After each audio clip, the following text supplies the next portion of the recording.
दो महाशक्तियां, दो super power, एक ग्लोबल युद्ध। पर यह युद्ध बंदूक या मिसाइलों का नहीं, ये व्यापार और प्रभुत्व का है। दुनिया की नई जंग अमेरिका विरुद्ध चीन। 21वीं सदी की शुरुआत के बाद दुनिया धीरे धीरे दो खेमों में बंटती चली गई। एक तरफ था अमेरिका, जो दशकों से वैश्विक सत्ता का केंद्र रहा है, और दूसरी तरफ था एक उभरता हुआ ड्रैगन चीन, जो हर साल अपनी आर्थिक, तकनीकी और रणनीतिक ताकत से दुनिया को हैरान करता गया। लेकिन अब ये दोनों ताकतें एक दूसरे से सीधे टकरा रही हैं, और ये टकराव सिर्फ इन दो देशों के लिए नहीं, बल्कि पूरी दुनिया के लिए मायने रखता है। इस बीच एक तीसरा देश है जो चुपचाप आगे बढ़ रहा है। एक ऐसा देश जिसे कभी विकासशील कहा जाता था, लेकिन जो अब डिसाइडिंग फैक्टर बनता जा रहा है, और वो है भारत। अमेरिका और चीन, ये लड़ाई है किस बात की? चीन की चढ़ती शक्ति ने अमेरिका को परेशान कर दिया। चीन ने सिर्फ सस्ते प्रोडक्ट ही नहीं बनाए, उसने technology, data, social media, artificial intelligence और यहाँ तक कि अंतरिक्ष में भी अमेरिकी वर्चस्व को चुनौती देना शुरू कर दिया। 2001 में विश्व व्यापार संगठन में शामिल होने के बाद से चीन ने अरबों डॉलर की मैन्युफैक्चरिंग दुनिया भर में भेजी। अमेरिका का व्यापार घाटा, ट्रेड डेफिसिट बढ़ता गया, और हर साल चीन को अरबों डॉलर भेजे जाने लगे। 2018 ट्रंप वर्सेस चीन ट्रेड वॉर की शुरुआत अमेरिका ने चीनी प्रोडक्ट्स पर भारी टैरिफ लगाए। जवाब में चीन ने भी अमेरिकी सामानों पर टैक्स बढ़ाए। कई कंपनियां बेचैन हो गईं, उन्हें विकल्प चाहिए था, और तभी भारत का नाम उभरा। लेकिन भारत क्यों? भारत के पक्ष में क्या है? दुनिया की सबसे युवा जनसंख्या, सबसे तेजी से बढ़ती बड़ी अर्थव्यवस्था, लोकतंत्र और राजनीतिक स्थिरता, किफायती श्रमिक, डिजिटल क्रांति, यूपीआई, आधार, जीएसटी, स्टार्टअप बूम, यह सब कुछ मिलकर भारत को बना देता है एक ideal replacement for China. Companies want China +1 strategy and India is that +1। क्या भारत कर पाएगा चमत्कार? क्या भारत एप्पल, टेस्ला, सैमसंग जैसी कंपनियों को लॉन्ग टर्म के लिए रोक पाएगा? क्या भारत की इंफ्रास्ट्रक्चर और सिस्टम चीन को टक्कर दे सकती है? क्या हम वाकई में एक ग्लोबल मैन्युफैक्चरिंग हब बन सकते हैं, या फिर ये सिर्फ एक और सपना बनकर रह जाएगा? अगर आप ये समझना चाहते हैं कि आने वाले 5 से 10 साल में भारत कहां खड़ा होगा, तो इस वीडियो को आखिर तक जरूर देखिए। क्या भारत अगला ग्लोबल चैंपियन बनेगा, या ये अवसर हमारे हाथ से फिसल जाएगा? अमेरिका चीन ट्रेड वॉर की असली कहानी, कब, क्यों और कैसे शुरू हुई ये जंग? ट्रेड वॉर का बीज कब पड़ा?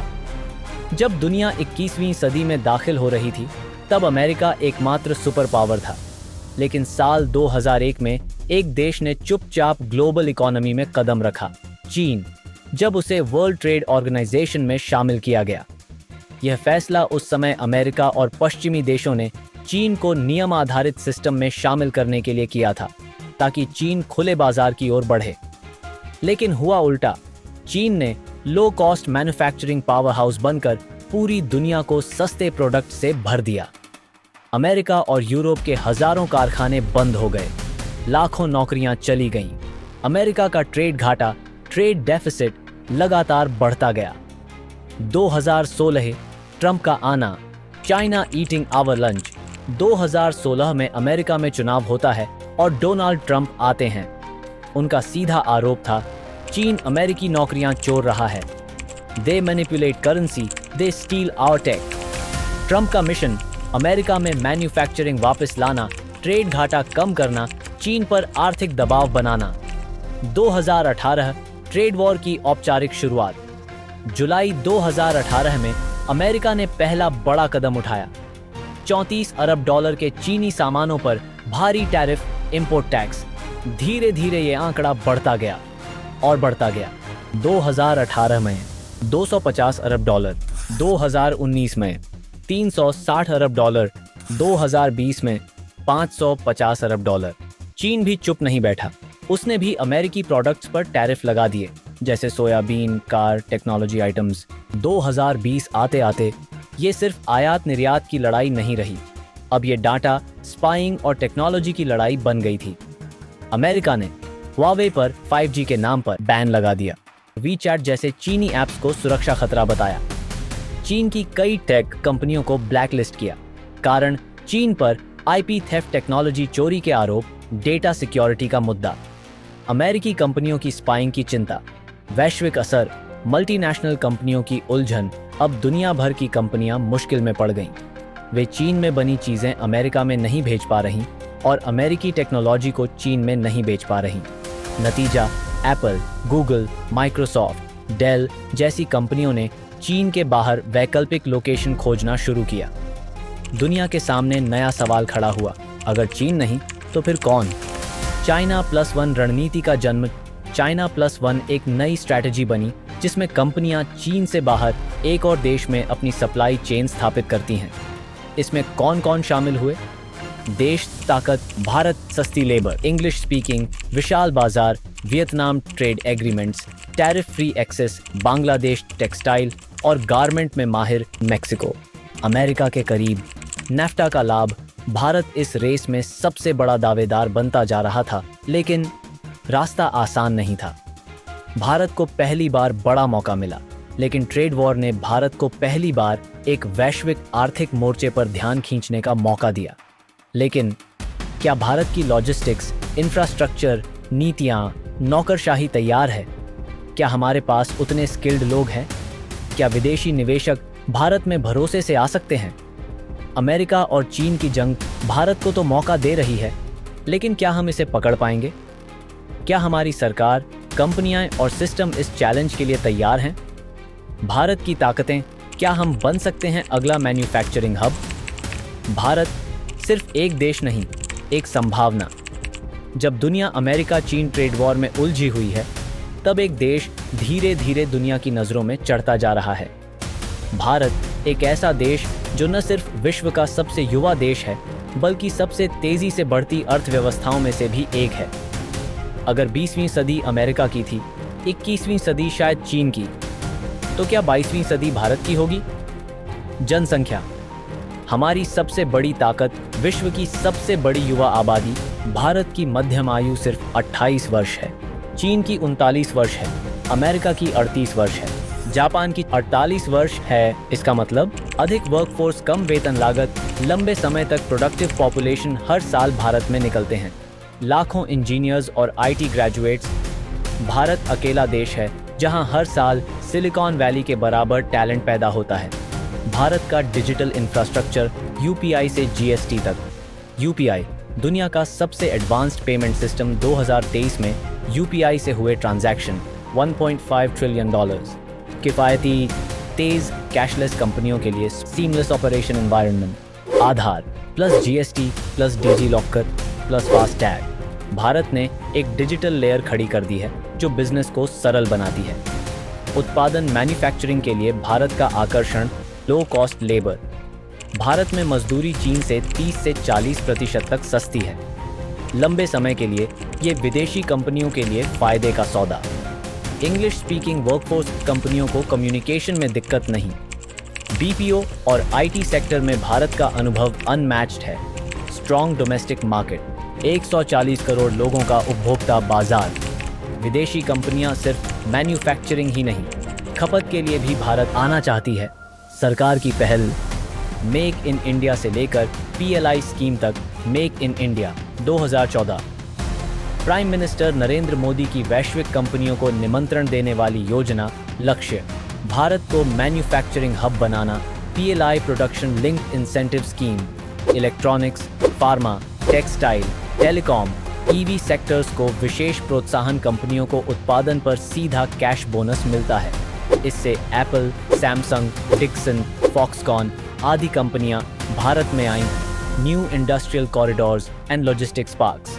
Delhi Mumbai industrial corridor, dedicated freight corridors, expressways और मल्टी मोडल लॉजिस्टिक्स जोन्स। दुनिया की निगाहें भारत पर क्यों? पॉलिटिकल स्टेबिलिटी, लोकतंत्र, स्वतंत्र न्यायपालिका, मीडिया। विदेशी कंपनियों को भरोसा, भारत बनाम चीन बनाम वियतनाम। जनसंख्या, भारत में 140 करोड़, चीन में 139 करोड़, वियतनाम में 10 करोड़। लेबर कॉस्ट, भारत में 250 से 300 रुपये प्रतिदिन, चीन में 450 से 600 रुपये प्रतिदिन, वियतनाम में 350 से 400 रुपये प्रतिदिन। अंग्रेजी, भारत में अंग्रेजी है, चीन में नहीं है, वियतनाम में नहीं है। बाजार, भारत का बाजार विशाल है, चीन का बाजार विशाल है, वियतनाम का बाजार सीमित है। आईपी सुरक्षा, भारत की आईपी सुरक्षा बेहतर है, चीन की आईपी सुरक्षा कमजोर है, वियतनाम की आईपी सुरक्षा मध्यम है। कौन कौन आ चुका है भारत में? बड़ी कंपनियां जो भारत में निवेश कर चुकी हैं। एप्पल ने आईफोन मैन्युफैक्चरिंग में 70,000 करोड़, टेस्ला की ईवी बैटरी यूनिट प्रस्तावित, सैमसंग का डिस्प्ले एंड मोबाइल में 5,000 करोड़, फॉक्सकॉन इलेक्ट्रॉनिक्स का 1.50 लाख करोड़ 2024 तक, AMD का चिप डिजाइन 3,000 करोड़ रुपए, बोइंग का डिफेंस एरोस्पेस में साझेदारी से निर्माण। अगर इतनी बड़ी कंपनियां भारत में आ रही हैं तो क्या भारत की छवि वाकई बदल रही है? क्या हम मेड इन चाइना की जगह मेड इन इंडिया को विश्व स्तर पर लाने वाले हैं? भारत की चुनौतियां, क्या ये अवसर हाथ से फिसल सकता है? हर मौका एक इम्तिहान भी होता है। जहां एक तरफ अमेरिका चीन ट्रेड वॉर भारत के लिए सुनहरा मौका है, वहीं दूसरी तरफ ये एक कठिन परीक्षा भी है, क्योंकि मौके मिलना और उन्हें भुनाना दोनों में फर्क है। इंफ्रास्ट्रक्चर की स्थिति, भारत का लॉजिस्टिक्स इंफ्रास्ट्रक्चर अभी भी चीन से काफी पीछे है। तुलना करें पोर्ट हैंडलिंग टाइम, भारत में 3 से 4 दिन लगते हैं, चीन में 1 दिन लगता है। भारत की रेल फ्रेट स्पीड 25 से 30 किलोमीटर प्रति घंटा, वहीं चीन की रेल फ्रेट स्पीड 50 से 70 किलोमीटर प्रति घंटा। लॉजिस्टिक कॉस्ट, भारत की लॉजिस्टिक कॉस्ट जीडीपी का 13 से 14% है, वहीं चीन की लॉजिस्टिक कॉस्ट जीडीपी का 8 से 9% है। अगर सामान को प्लांट से बंदरगाह तक पहुंचाने में ही 5 दिन लग जाएं, तो विदेशी कंपनियां लंबा सोचती हैं। जटिल नीतियां और लाल फीताशाही है फॉरेन कंपनीज का दर्द। जमीन खरीदने में महीनों लग जाते हैं, 30 से अधिक तरह की अप्रूवल्स। हालांकि सरकार ईज ऑफ डूइंग बिजनेस पर काम कर रही है, लेकिन ग्राउंड लेवल पर सुधार अब भी धीमा है। भारत में प्लांट खोलने से पहले कंपनियों को वकीलों और अफसरों की पूरी आर्मी रखनी पड़ती है। स्किल्ड मैन पावर की कमी समस्या, क्वांटिटी है पर क्वालिटी नहीं, इंजीनियर हैं पर इंडस्ट्री रेडी नहीं है। उदाहरण, एक मोबाइल असेंबली प्लांट में फॉक्सकॉन को 1000 कर्मचारियों की जरूरत थी। ट्रेनिंग में 6 हफ्ते लगे क्योंकि बेसिक्स भी नहीं आते थे। अगर हम स्किल इंडिया को असली काम से जोड़ें, तभी ये पूंजी अवसर में बदलेगा। R&D और इनोवेशन में कमी, भारत मैन्युफैक्चरिंग कर सकता है, लेकिन क्या खुद के प्रोडक्ट बना सकता है? चलिए तुलना करते हैं भारत, चीन, अमेरिका। रिसर्च एंड डेवलपमेंट पर खर्च, भारत R&D पर जीडीपी का 0.7% खर्च करता है, चीन R&D पर जीडीपी का 2.4% खर्च करता है, अमेरिका R&D पर जीडीपी का 3.4% खर्च करता है। पेटेंट 2023 तक भारत के 80,000 पेटेंट्स हैं, चीन के 15 लाख पेटेंट्स हैं, अमेरिका के 6 लाख पेटेंट्स हैं। भारत में अभी भी आउटसोर्सिंग वाली सोच हावी है, असेंबली करो लेकिन डिजाइन नहीं। ग्लोबल परसेप्शन बाहर से भारत को कैसे देखा जाता है? Unpredictable policy changes, political tensions, slower execution, environmental clearances में देरी। यह परसेप्शन बदलना जरूरी है ताकि लॉन्ग टर्म निवेश आए। समाधान क्या है? रणनीतिक सोच और मिशन मोड में फ्रेट कॉरिडोर्स, PM गति शक्ति योजना, मल्टी मोडल ट्रांसपोर्ट हब्स, नीतियों को सरल बनाना, single window clearance, online approvals, labour codes का एकीकरण, स्किल इंडिया को उद्योग से जोड़ना है, apprenticeship based training, sector wise industry partnerships, MSME clusters के पास स्किल लैब्स, इनोवेशन को बढ़ावा देना है, make in India, design in India. अगर हम सफल हुए तो क्या होगा? अगर भारत इन चुनौतियों को पार कर जाता है तो भारत बनेगा ग्लोबल फैक्ट्री, लाखों नौकरियां और डॉलर में भारी FDI ट्रेड, सरप्लस देश का चेहरा बदलेगा, मेड इन इंडिया पूरी दुनिया में गूंजेगा। और तब चीन के बाद दुनिया भारत की ओर देखेगी, केवल आउटसोर्सिंग के लिए नहीं बल्कि लीडरशिप के लिए। अमेरिका वर्सेस चीन वर्सेस भारत। अब आगे क्या? भारत की जीत की रणनीति और निष्कर्ष, दुनिया के 2 ध्रुव, अमेरिका और चीन। अमेरिका टेक्नोलॉजी और इनोवेशन का सुपर पावर है, अमेरिकी डॉलर का दबदबा, वर्ल्ड बैंक और IMF में नियंत्रण, लोकतंत्र और रूल बेस्ड ट्रेड सिस्टम का हिमायती चाइना। वर्ल्ड फैक्ट्री की भूमिका। Low cost high speed manufacturing state capitalism model जिसमें सरकार बड़ी भूमिका निभाती है। बेल्ट एंड रोड इनिशिएटिव से 100 से अधिक देशों में प्रभाव। अब सवाल है, क्या भारत इन दो ध्रुवों के बीच तीसरा ध्रुव बन सकता है? भारत की रणनीतिक स्थिति। भारत पारंपरिक नॉन अलाइंड मूवमेंट नेम से अब मल्टी अलाइंड पॉलिसी की ओर बढ़ रहा है। Quad, America, Japan, Australia, Bharat शामिल है। भारत रूस से रक्षा सहयोग, फ्रांस के साथ इंडो पैसिफिक रणनीति है। मध्य पूर्व में यूएई के साथ सपा समझौता। भारत अब सिर्फ संतुलन साधने वाला नहीं, बल्कि संतुलन बनाने वाला देश बन रहा है। जियोपॉलिटिक्स में भारत का उभार। क्यों देख रही है दुनिया हमारी तरफ? अमेरिका को भारत की जरूरत क्यों है? चीन को संतुलित करने के लिए भारत अहम साथी है। Democracy plus market plus talent equals long term strategic partner. Europe को क्यों चाहिए भारत? चीन पर निर्भरता कम करने के लिए India EU free trade agreement पर काम जारी। ग्रीन एनर्जी, ईवीज और टेक्नोलॉजी में साझेदारी की संभावना। ग्लोबल साउथ का भरोसा। भारत एक ऐसा देश है जो विकासशील है। G20 समिट 2023 में भारत की अध्यक्षता एक बड़ा संदेश है। क्या भारत अगला मैन्युफैक्चरिंग हब बनेगा? 5 भविष्यवाणियां।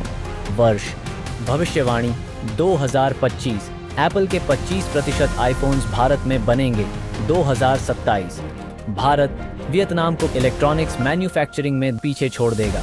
2030 भारत का एक्सपोर्ट $1 ट्रिलियन पार करेगा। 2032 भारत बनेगा design plus manufacturing power house. 2040 Bharat बनेगा ग्लोबल सप्लाई चेन का सेंट्रल हब। भारत सिर्फ श्रम आधारित मैन्युफैक्चरिंग नहीं, ब्रेन आधारित इनोवेशन में भी आगे निकलेगा। अमेरिका बनाम चीन बनाम भारत तुलना। USA China Bharat. GDP nominal. America की जीडीपी $26 ट्रिलियन है। चीन की जीडीपी $17.5 ट्रिलियन है। भारत की जीडीपी $4 ट्रिलियन है। Youth population percent. अमेरिका में यूथ 25% है। चीन में यूथ 17% है। भारत में यूथ 47% है। Tech innovation. अमेरिका में टेक इनोवेशन हाई है। चीन में टेक इनोवेशन मीडियम है। भारत में टेक इनोवेशन राइजिंग है। मैन्युफैक्चरिंग क्षमता। अमेरिका की मैन्युफैक्चरिंग क्षमता मीडियम है। चीन की मैन्युफैक्चरिंग क्षमता हाई है। भारत की मैन्युफैक्चरिंग क्षमता मिड हाई उभरती है। Global trust index. अमेरिका का ग्लोबल ट्रस्ट इंडेक्स हाई है। चीन का ग्लोबल ट्रस्ट इंडेक्स लो है। भारत का global trust index medium high trend में है। भारत के लिए विनिंग फॉर्मूला क्या है? रणनीतिक क्षेत्रों पर फोकस करें। Semiconductors, defence manufacturing, green energy, solar, EVs and AI hardware collaborative trade alliances बनाएं। Indo Pacific corridors, Africa plus Middle East के साथ trade tie up, digital goods export policy, MSMEs को मैन्युफैक्चरिंग से जोड़ना। टियर 2, टियर 3 शहरों को cluster based उद्योगों में बदलना। महिला वर्कफोर्स को सशक्त करना। ग्लोबल ब्रांड्स की रणनीति। China +1 equals India. बहुत सी कंपनियां अब चीन के साथ भारत को बैकअप बेस बना रही हैं। Apple, Samsung, Boeing, micron, AMD, Tesla. क्या भारत वाकई मौका बना पाएगा? ये दौर है जियोपॉलिटिकल रीअलाइनमेंट का।